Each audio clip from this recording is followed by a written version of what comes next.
बिस्मिल्लाहिर्रहमानिर्रहीम अस्सलाम वालेकुम इज़ी लर्नर खुश आमदीद। आज के लेक्चर में थ्योरम नेक्स्ट स्टार्ट हो रहा है, that is the second theorem of 11 chapter. Basically theorem start होता है आपकी शेप से, that is the quadrilateral. Quadrilateral shape एक जनरल कैटेगरी है, अगर आप गूगल में जाके सर्च करें तो आपको अंदाज़ा हो जाएगा। यहाँ पर क्वाड्रिलेटरल लिखने से आप लोगों को बेहतरीन और डिफरेंट शेप्स नज़र आएंगी। जो कि सबसे बेहतरीन है वो मैंने क्लिक की है एक। यहाँ पर आप देख सकते हैं कि क्वाड्रिलेटरल जब हम क्लिक करते हैं तो this is also quadrilateral, this is quadri, सारी की सारी शेप्स क्वाड्रिलेटरल है। अब हमारी जो एक शेप है that is the parallelogram, that is a specific shape in this category. यहाँ पे बहुत सारी कैटेगरीज हैं। क्वाड्रिलेटरल लफ्ज़ है क्वाड, क्वाड मीन्स होते हैं कि चार चार अब इसके कॉर्नर्स हैं, चार ही इसकी साइड्स हैं। यहाँ पर अगर हम स्क्वायर की बात करें तो आप देख सकते हैं कि चार साइड्स चार एंगल। लेकिन बेसिकली होता क्या है कि स्क्वायर एक ख़ास टाइप की क्वाड्रिलेटरल शेप है जिसके सारी साइड्स बराबर होती हैं। रेक्टेंगल में ये होता है कि ये एक ख़ास टाइप की शेप है जिसमें सारी साइड्स बराबर होने के साथ साथ जो एंगल्स हैं वो भी आपके 90 डिग्रीज़ के एंगल होते हैं, लेकिन जो आमने सामने की साइड्स हैं वो बराबर होती हैं। यहाँ पे पैरेललोग्राम में एक डिफरेंस क्या आता है कि जो एंगल 90 का वो चेंज हो जाता है, लेकिन जो आमने सामने की साइड्स हैं वो बराबर भी होती हैं और पैरेलल भी होती हैं। तो एंगल जो है वो भी इसमें हमें पता है कि ये वाला एंगल और ये वाला एंगल अपोजिट बराबर है और ये बराबर है। खैर, अब ये सिचुएशन ये कि हमने पैरेललोग्राम जो है वो प्रूव करना है अपने इस केस में। हम यहाँ पर आते हैं, हमारे पास एक शेप गिवन है ABCD जो कि आपको बता रहा है कि ये एक क्वाड्रिलेटरल है। इसको प्रूव करना है कि ये एक पैरेललोग्राम है। पैरेललोग्राम प्रूव करने के लिए आपको ये रिक्वायरमेंट है कि आपका ये जो साइड है AB और ये जो CD है ये बराबर भी हो और पैरेलल भी हो। दूसरी रिक्वायरमेंट ये कि ये जो AD और BC है ये वाली साइड भी आपस में बराबर भी हो और पैरेलल भी हो। इस सारी डिस्कशन को प्रूव करने के लिए उसने आपको कुछ चीज़ें गिवन भी की हैं। आपको ये बता रहा है कि ABCD नंबर एक तो क्वाड्रिलेटरल है, मतलब चार कॉर्नर्स वाली शेप है। दूसरी बात वो ये आपको बता रहा है कि जो AB है और जो CD है वो आपस में कांगुरेंट हैं, और इधर से हमारी जो डिस्कशन है वो काफ़ी आसान हो जाती है। इसके अलावा गिवन में यहाँ पर एक छोटी सी मुझे लगता है कि मिस्टेक है, क्योंकि ये गिवन में एक और चीज़ भी यहाँ पर हिडन है, वो आप नोट कर लें।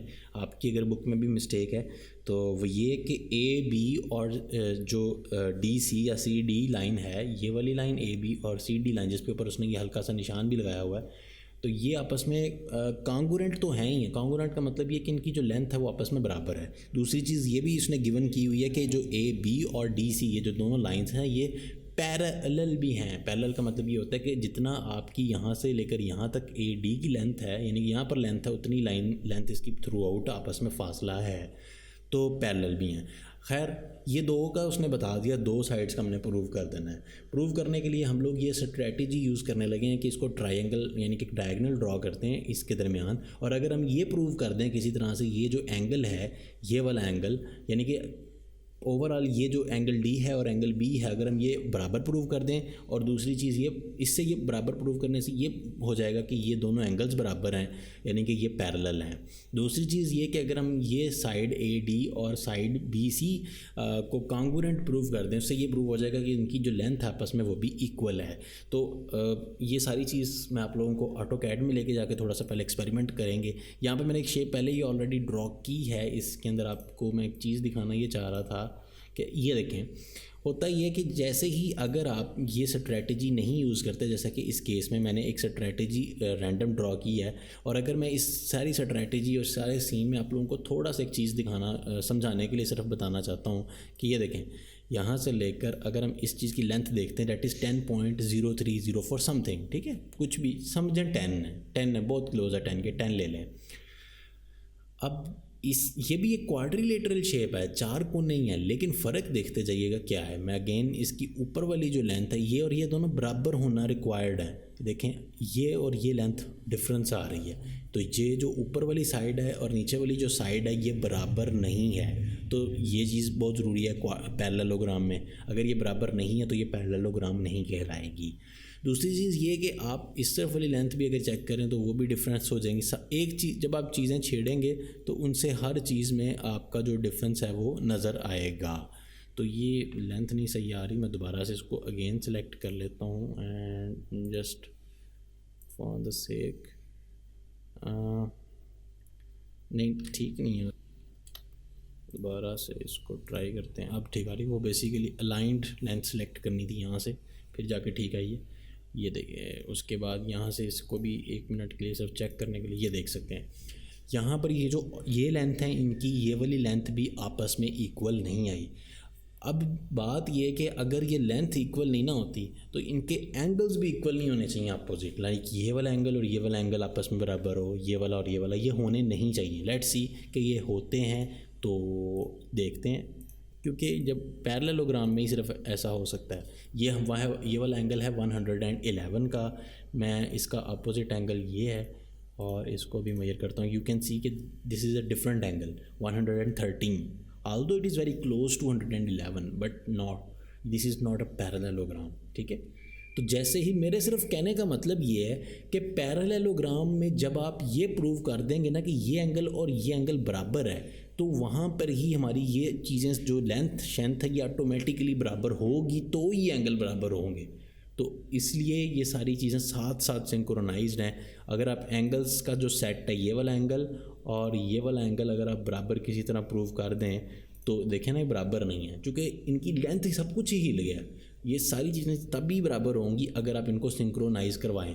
अब आते हैं यहाँ पर एक और केस मैंने ड्रॉ किया है, और ये मैंने इस तरह से ड्रॉ किया कि ये पैरेललोग्राम है। आपके पास ABCD, हम ये करते हैं यहाँ पर कि आपको गिवन चीज़, ये मैं आपको क्वेश्चन में गिवन है कि भाईजान ये जो लेंथ है आपकी A से लेकर ये जो B तक की लेंथ है, अनफॉर्चुनेटली सही तरह से सिलेक्शन नहीं हुई, दोबारा से सिलेक्ट करते हैं क्योंकि ये तो मैंने सही तरह से सिलेक्ट की हुई थी। ये कैसे मिस्टेक कर रहा है, यू कैन सी कि ये 10 हमारी जो लेंथ है। अब इसी तरह से मैं यहाँ पर ये जो ऊपर वाली लेंथ है इसको भी मेजर करने के लिए चेक करवा देता हूँ। तो आप यहाँ पर देख सकते हैं कि दोनों लेंथ्स बराबर हैं और इन दोनों का जो आपस में डिस्टेंस है वो भी बराबर होगा। अगर आप कहते हैं तो मैं चेक करवा देता हूँ, लेकिन उसको हम बाद में डिलीट कर देंगे। यहाँ से लेकर यहाँ तक का जो नहीं, ये वाली लेंथ नहीं मालूम करनी हमने। 1 सेकंड मुझे दें ताकि मैं लीनियर पे सिलेक्ट कर लूँ। यू कैन सी कि इसका जो थ्रू आउट फासला है, ये देखें थ्रू आउट फासला है एक दूसरे से, वो कितना है, बिल्कुल ये देखें जिधर से मर्ज़ी ले लूँ कहीं पर भी एक दूसरे से जो फासला है ना ज़्यादा हो रहा है ना कम हो रहा है। This is called as parallel, ये एक दूसरे के बिल्कुल बराबर है। Two parallel line can never intersect each other. जितना मर्जी आप उनको एक्सटेंड कर दें, ये जो लाइंस हैं ये आपस में मीट नहीं होंगी, क्योंकि इनका जो डिस्टेंस है थ्रू आउट आप पॉइंट्स में भी देख सकते हैं, जिधर से मर्जी चेक कर लें ये बराबर आ रहा है। तो इसको मैं ख़त्म कर रहा हूँ क्योंकि ये हमें फ़िलहाल नहीं चाहिए। तो अब दूसरी चीज़ ये कि हम इसमें कौन सी अप्रोच यूज़ करेंगे। तो मैं आपको जो गिवन चीज़ें हैं पहले तो वो बता दें कि ये दोनों चीज़ें जो ये वाली और ये वाली जो लाइन है ये आपस में पैरेलल तो है ही है, साथ में इनका जो डिस्टेंस है वो भी आपको चेक करवा दिया कि वो भी बिल्कुल बराबर है। नाउ हम ये अप्रोच यूज़ करने लगे हैं कि हम यहाँ पर एक छोटी सी कंस्ट्रक्शन कर लेते हैं। हमने प्रूव ये करना है कि आपका ये वाला जो एंगल है ना, ये एंगल D और एंगल B अगर हम बराबर प्रूव कर दें, ठीक है, तो ऑटोमेटिकली दूसरे दो बराबर होंगे जब ये दो बराबर हो गए। तो उसके अलावा हम ये प्रूव करना चाहते हैं कि ये जो दो साइड्स हैं, क्योंकि यही दो रह गई, ये वाली दो तो हो चुकी हैं प्रूव, तो ये जो दो साइड हैं ये आपस में इनकी लेंथ बराबर है।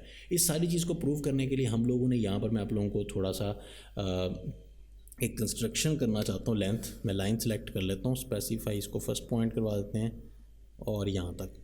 1 मिनट में इसको थोड़ा सा चेक कर लूँ। यू कैन सी कि ये सही सिलेक्ट हुआ है और यहाँ पर भी हम देख लें बिल्कुल ठीक है। चलें जी, अब ये हमारे पास सिलेक्शन हो गई, ठीक है। तो अब मैंने क्या किया है कि आप गौर से बातों को गौर से ज़रा सुने, बड़ी इंपॉर्टेंट बातें हो रही होती हैं, अगर आप बातों को मिस कर जाएंगे तो फिर सारा खेल ही ख़त्म। यहाँ पर ये एक एंगल बना है, ठीक है, इन एंगल को आपने नाम दे देना है। तो यहाँ पर मैं एंगल्स को कुछ नाम दे देता, ये मैंने एंगल्स को नाम दे दिए, एंगल 1, एंगल 2। आपको पता है कि जब आप यहाँ से एक डायगोनल ड्रा करते हैं, कोई भी डायगोनल किसी पैरेललोग्राम में, डायगोनल क्या होता है कि आप दो अपोजिट एंगल्स को उनके साथ मिला देना। याद रखिएगा कि डायगोनल और बाइसेक्टर में फ़र्क होता है, ये ना कहीं समझ लीजिएगा कि बाइसेक्टर और डायगोनल फ़र्क होता है। डायगोनल में जो एंगल होता है वो इक्वली, यानी कि इस तरफ और इस तरफ इक्वल नहीं होता।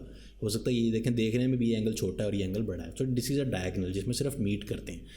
अब यहाँ पर हमने एंगल्स को नाम दे दिए, ये एक एंगल 1 है, ये एंगल 2 है, ये एंगल 3 है और ये एंगल 4 है। हमारे सामने एक ये ट्रायंगल बन रही है और एक ये ट्रायंगल बन रही है। लेट्स से कि मैं आप लोगों को एक मिनट मैं यहाँ से एक आप लोगों को ये देखें, एक ये ट्रायंगल बन रही है मेरे पास, ठीक है, और एक ट्रायंगल बन रही है ये वाली। दो ट्रायंगल्स आ गई हैं आपके सामने। पहले ज़रा गौर से सुनिएगा बात। एक जो ट्रायंगल आपके सामने है, नाम सुन लें उसका, वो है ए बी। एक ट्रायंगल जो है वो है ए, आई एम सॉरी मेरे एक मिनट में मेरे बटन प्रेस हो रहे हैं, एक सेकंड में टैब को दूर कर दूं। हाँ, एक जो ट्रायंगल यहाँ पर हमारे सामने आ रही है वो है ए बी डी, ठीक है, ये वाली जिसके ऊपर मेरा कर्सर है। यहाँ पर आप देख सकते हैं ए, यहाँ पर पॉइंट बी और ये आपका पॉइंट है डी, ठीक है। So this is your triangle. और दूसरी साइड पे ऊपर एक ट्रायंगल बन रही है, that is the point C, यहाँ से सी, ये पॉइंट बी और ये पॉइंट डी। तो एक दो ट्रायंगल्स हैं, इन दो ट्रायंगल्स को अब हम कंपेयर करने लगे। मैं इसको कलर इसलिए नहीं कर रहा क्योंकि ये फिर कम्प्लेक्स हमारे सामने वो नज़र नहीं आता, ये जो एंगल लिखे हुए हमने इसको मेजर करना है, तो मैं इसको कलर नहीं कर रहा। अब देखिएगा कि हम इस ट्रायंगल को करते क्या हैं। पहली चीज़ तो ये कि आपको पता है कि ये जो इन दो ट्रायंगल्स को हमने कांगुरेंट प्रूव करना है, ठीक है। उससे ये होगा कि हमको इसी तीन चीज़ें हम इनको गिवन जो है हमें बता देते हैं और कोई पोस्टुलेट लगा के दोनों ट्रायंगल्स को हम कांगुरेंट प्रूव करेंगे। तो सबसे पहला काम यहाँ पर ये होने लगा है कि आपको पता है कि ए बी की जो लेंथ है वो इक्वल है सी डी की लेंथ की। तो दोनों ट्रायंगल्स में एक चीज़ तो हमने प्रूव कर दी और ये गिवन है। आप लोग नीचे देख सकते हैं ना, ये लेंथ गिवन है। एक चीज़ प्रूव होगी, तीन चीज़ें प्रूव करें ट्रायंगल में तो वो दो ट्रायंगल्स आपस में कांगुरेंट प्रूव हो जाती हैं। एक चीज़ अभी प्रूव हुई है। दूसरी चीज़ हम ये प्रूव करते हैं कि ये जो एंगल 2 है यहाँ पर, ये वाला एंगल, और यहाँ पर ये जो एंगल 1 है, ये चूँकि एक दूसरे के अल्टरनेट एंगल्स हैं तो ये इसलिए बराबर होंगे। तो आपको ये चीज़ वैसे पता है कि जब अल्टरनेट एंगल्स होते हैं, यानी कि अगर कोई लाइन जब कट करती है तो उसके जो अपोजिट एंगल्स बनते हैं वो कांगुरेंट होते हैं। देखें बेसिकली होता ही है, यहाँ पर सीन ये है कि ये लाइन और ये लाइन बिल्कुल पैरेलल है, ये प्रूव्ड है। तो ये एक किस्म का ऐसा ही है कि एक ही लाइन है दोनों, ठीक है। जो एंगल यहाँ पे बन रहा है इसके ऊपर वाली साइड पे वो एंगल यहाँ पे बन रहा है। तो वो अब हमने ये इसकी रीज़न दी है अल्टरनेट एंगल्स। तो वो चेक भी करते हैं क्योंकि हमने ये ऑटो कैड इसीलिए ओपन किया है कि यहाँ पर हम लोग वेरिफिकेशन भी करें। तो ये एंगल और ये एंगल यहाँ पर मैं लिख रहा हूँ 30 है, और लेट्स से कि अब ये वाला एंगल भी हम लोग वेरीफाई कर लें। आप ये देख भी सकते हैं कि एंगल 1 और एंगल 2 बराबर आ गए, और इसकी रीज़न सिर्फ ये है क्योंकि ये दोनों पैरेलल लाइंस हैं, और पैरेलल लाइंस के इस तरह जो अब एक लाइन अगर इन दोनों को कट करती है तो स्ट्रेट लाइन, और उसमें ये होता है कि जो एंगल यहाँ पे बनता है उसके साथ तो यहाँ पर जो अपोजिट एंगल होता है वो बराबर होते हैं, ठीक है। इनको कहते हैं अल्टरनेट एंगल्स। तीसरी चीज़ यहाँ पर आप ये देख सकते हैं कि जो लाइन सेगमेंट आपके पास ये जो बी डी है, ये वाली लाइन जिसको मैं क्लिक कर रहा हूँ, ये हाइपोटेन्यूस है बेसिकली नीचे वाले ट्रायंगल का और ऊपर वाली ट्रायंगल का, ये दोनों का कॉमन पॉइंट है। देखें अगर हम इस ट्रायंगल को गौर करते हैं ए बी डी को, तो ये वाली जो लेंथ है ये इसमें भी आ रही है लाइन, और ये जब हम ऊपर वाली ट्रायंगल कहते हैं सी बी डी को, तो ये लाइन उसमें भी आती है इसमें भी आती है, तो ये कॉमन लाइन है। तो इसका मतलब हमने तीन चीज़ें प्रूव कर दी। एक तो ये बेस दोनों में काम बराबर है, एक ये बराबर होगी लाइन, और एक ये एंगल। तो इसका मतलब ये है कि साइड, एंगल एंड साइड, तो एस पोस्टुलेट के मुताबिक ये जो सारी की सारी चीज़ें हैं ये बराबर होगी। अच्छा, उसके बाद हम लोग आगे चलते हैं और हम ये कहते हैं कि जनाब आपकी जो आपने इस एंगल से इससे ये बात प्रूव हो चुकी है अब तक, क्योंकि पास्टुलेट से कि दोनों ट्रायंगल्स कांगुरेंट। अगर दोनों ट्रायंगल्स कांगुरेंट हैं तो इसका मतलब जो इसका ये वाला एंगल है और ये वाला एंगल है ये आपस में बराबर होना चाहिए, यानी कि 4 और 3, क्योंकि ये इन दोनों के corresponding angle of a congruent triangle. And let's see कि ये बराबर हैं या नहीं। जब ट्रायंगल प्रूव होगी तो उनके जो कांगुरेंट एंगल्स हैं वो आपस में बराबर होने चाहिए। ये तो यहाँ पर 90 बन रहा है, अल्लाह खैर ही करे, यहाँ पर भी बन जाए और बन गया। तो ये बड़ी खुशी होती है जब आप जो चाह रहे हो वो चीज़ होती जाए। तो आप देख सकते हैं क्योंकि ये दोनों ट्रायंगल्स कांगुरेंट हैं, तो ये एंगल और ये एंगल कांगुरेंट एंगल थे, तो ये इक्वल होने चाहिए थे, तो ये प्रूव हो गया। अच्छा, अभी यहाँ तक आप लोग एक और भी बात ज़हन में रखिएगा कि आपने अभी तक ये चीज़ प्रूव कर दिया है कि ये वाली लाइन और ये वाली लाइन है, ये वाली लाइन और ये वाली लाइन एक दूसरे के बिल्कुल पैरेलल है, वो इस तरह से कि मैंने आपको स्टार्टिंग में बताया था कि हम एंगल डी को और एंगल बी को अगर बराबर प्रूव कर पाएँ तो इट मीन्स कि ये जो दोनों लाइंस हैं ये आपस में क्या हैं, पैरेलल हैं। देखें एंगल प्रूव हो चुके हैं क्योंकि ये 1 और 4 जो हैं बेसिकली इनको सम करके एंगल डी बनता है ना। एंगल डी जो है वो इन दोनों में डिवाइड हुआ है, तो ये 90 और 30 जो है वो कितना होता है 120। और अगर आप नीचे देखें 90 और 30 बन रहा है दैट इज़ आल्सो 120। तो ओवरऑल जो एंगल डी है वो 120 का है, तो जिसको आप बाय द वे वेरीफाई भी कर सकते हैं। अगर मैं ये वाली पॉइंट और ये देखें 120 का, और इसी तरीके से आप जो नीचे वाला एंगल भी है बेसिकली इन दोनों का सम है ना, वो भी 120 का है। ठीक है, तो ये दोनों एंगल्स भी आपके प्रूव हो चुके हैं। अब बेसिकली हम ये कहना चाहते हैं कि क्योंकि ये नीचे वाली जो ट्रायंगल है तो उसकी ये वाली साइड और ये वाली ऊपर वाली ट्रायंगल दोनों कांगुरेंट हैं, तो दोनों की ये जो साइड्स हैं ये हैं corresponding sides of the congruent triangle. ये एंगल्स थे क्रॉसपॉन्डिंग एंगल्स, अब ये क्रॉसपॉन्डिंग साइड्स जो कि कांगुरेंट ट्रायंगल की हैं तो ये भी बराबर होनी चाहिए। तो अकॉर्डिंग टू द लॉ हम लोग इसको भी वेरीफाई करते हैं कि इनकी जो लेंथ है वो बराबर है या नहीं। ये 5 एग्जैक्टली, और let me just try to find out this one कि इसको मैं सिलेक्ट कर लूँ एंड यू कैन सी कि यहाँ से लेकर यहाँ तक की जो लेंथ आ रही है डैट इज़ आल्सो 5। तो यहाँ पे बड़ा मज़े का काम हो रहा है कि सब कुछ जो है वो हम चाह रहे थे वो वैसा ही हुआ, और फाइनली जो चीज़ थी वो सारी की सारी वो प्रूव हो चुकी है कि आपकी ये जो लेंथ है ये आपस में पैरेलल भी है और ये इनकी जो लेंथ है वो इक्वल भी है। अच्छा, पैरेलल जो है वो मैं 1 सेकंड दीजिए ताकि मैं प्रूव भी कर दूँ। यहाँ से लेकर ये देख सकते हैं, ये देखें ये जो ए डी और ये जो बी सी लाइन है इन दोनों का जो फासला है आपस में वो पैरेलल है ना, तो हर जगह पे बराबर आ रहा है। देखें 8.6 ही रह रहा है, और अगर मैं इसको थोड़ा सा जूम आउट करूं तो 8.6 थ्रू आउट है, जितना मर्जी आप इसको आगे ले जाएं तो यू कैन सी कि ये 8.6 ही रहेगा। तो दैट्स हाउ कि ये काम करता है। ठीक है, तो ये मैं यहाँ पर लगा नहीं रहा, लेकिन चूँकि ये आपको बस दिखाने के लिए ही था। तो आज के एपिसोड का इख्तिताम बस यहीं पे होगा। आप लोग थोड़ा सा हैरान भी हो रहे होंगे कि ये क्या, लेकिन जो आज की एपिसोड है ना उसके अंदर अप्रोच डिफरेंट थी। मैंने सिर्फ और सिर्फ सारी जो आपकी बुक है ना, आप मेरी एपिसोड को साथ साथ चलाइएगा, मतलब एक एक लाइन जो है ना वो उसमें मैच होगी। जो जो भी चीज़ें मैंने यहाँ पे बताई हैं सारी की सारी यही चीज़ें यहाँ पर अगर आप देखेंगे इस थ्योरम में तो वही सारे स्टेप्स यहाँ पर हुए हैं। सबसे पहले ये देखें कंस्ट्रक्शन हुई कि join point B to D, और अगर आप यहाँ पर जाकर देखें तो ये देखें जॉइन जो हमने पॉइंट बी था और पॉइंट डी था इन दोनों पॉइंट्स को आपस में जॉइन किया। उसके बाद उसने ये कहा कि कंस्ट्रक्शन में आप एंगल्स को नाम दें, सेम मैंने भी यहाँ पर नाम दिए। तो जैसे जैसे वहाँ पर हो रही थी बात वही सारी बात यहाँ पर हुई है, सिर्फ फ़र्क ही है वहाँ पर स्टेटमेंट और रीजंस लिखी हुई हैं, यहाँ पर मैंने आपको प्रैक्टिकली वो सारी बातें करके दिखाई हैं। तो स्टेटमेंट्स और रीज़न मैं साथ साथ बोलता गया हूँ, तो आप उनको मैच कर लीजिएगा। मैं दोबारा उन सबको ब्लैक बोर्ड पर लिखूँ तो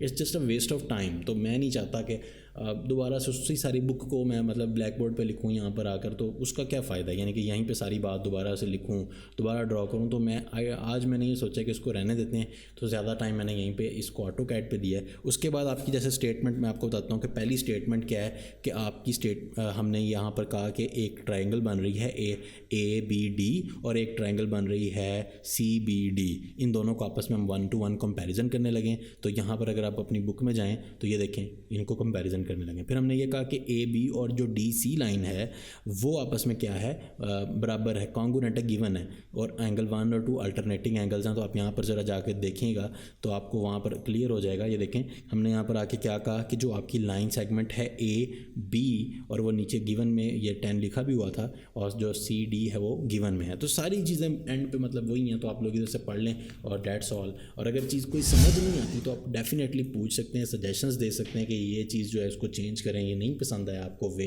क्योंकि अल्टीमेटली मेरा सिर्फ एक ही मकसद है कि आप लोगों को यहाँ पर सिर्फ और सिर्फ एजुकेट करना, और अगर आपको नहीं समझ आ रही तो आप लोग डेफिनेटली उसको फिर कोई फ़ायदा नहीं है। तो इसलिए अपनी सजेशन ज़रूर दीजिएगा। आपसे मुलाकात होगी इंशाल्लाह नेक्स्ट लेक्चर में। टेक केयर, अल्लाह हाफिज़।